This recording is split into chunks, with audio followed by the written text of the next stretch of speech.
Na-eliminate na naman ang Los Angeles Lakers sa first round. Ano-ano ba ang mga dapat nilang ayusin sa susunod na season? Lalong-lalo na kung babalik pa ba si LeBron James.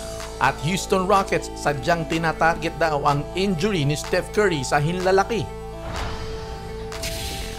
Tinambakan ng Houston Rockets ang Golden State Warriors. Si Steph Curry ay umiskor lamang ng 13 points dito, 3 out of 9 mula sa Rainbow Country. Si Jimmy Butler din naman ay 8 points lang at 5 rebounds ang ginawa. Pero ayon sa mga reports ay tinatarget ng sadya ni Dillon Brooks at ng Houston Rockets ang injury ni Steph Curry sa kanyang hinlalaki. Maring isang malaking factor yon kung bakit mababa ang score ni Steph Curry ngayon. At maging si Coach Steve Kerr ay napapansin ang ginagawa ng Rockets. Pero hindi naman bago ang taktika na ito. Nang tinanong si Dillon Brooks sa post-game conference kung sinasadya ba niya, ay diretsahan naman itong sumagot. At sinabing sa tinagal-tagal na ng kanyang paglalaro, kung may injury daw ang kalaban ay sigurado raw na tatargetin yun palagi. Kaya kung ano man daw ang sinasabi patungkol sa taktikang ito ay wala naman daw siyang pakialam. Nang tinanong naman si Draymond Green patungkol sa ginagawa ni Dillon Brooks, agad naman itong sumagot na napapansin niya nga raw at obvious naman talaga. Pero hindi raw siya iiyak patungkol dito. Marami raw mga taong umiiyak patungkol sa pagiging rough niya. Kaya hindi raw siya magrereklamo patungkol dito. Kumbaga sa madaling salita mga kabasketball, gawain niya rin kasi yan. Kaya ani Draymond ay bahala ang liga dyan. Maliwanag na kinokonsidera ni Draymond na bahagi yan ng laro. Natanggal na naman ang Los Angeles Lakers sa pangalawang sunod na taon sa first round. Sinagot ni JJ Redick ang katanungan kung bakit nga ba pinipilit niyang mag-small ball.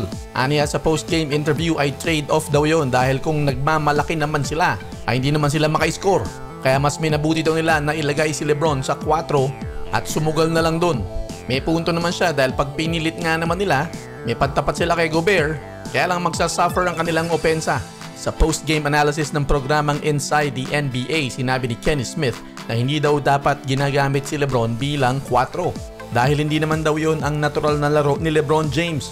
At isa pa ay napapagod siya dahil nakikipagbanggaan siya sa loob. Kung ilalagay daw si LeBron sa 3, ay mas may advantage ito physically sa mga small forwards. May punto naman kaya lang mahina nga ang opensa ng kanilang sentro.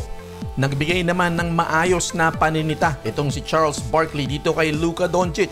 Sinabi niya na at some point ay kinakailangang maging in shape itong si Luka Doncic para makalaro din siya ng depensa. Hindi lang naman daw puro opensa ang kailangan gawin lalo na kung star player ka ng iyong koponan. Dagdag pa ni Charles Barkley na kaya daw pumasok sa NBA Finals ang Dallas Mavericks noong nakaraang taon ay nagdagdag ito ng mga defensive bigs na nakatulong sa high-powered offense ni Luka Doncic at ni Kyrie Irving.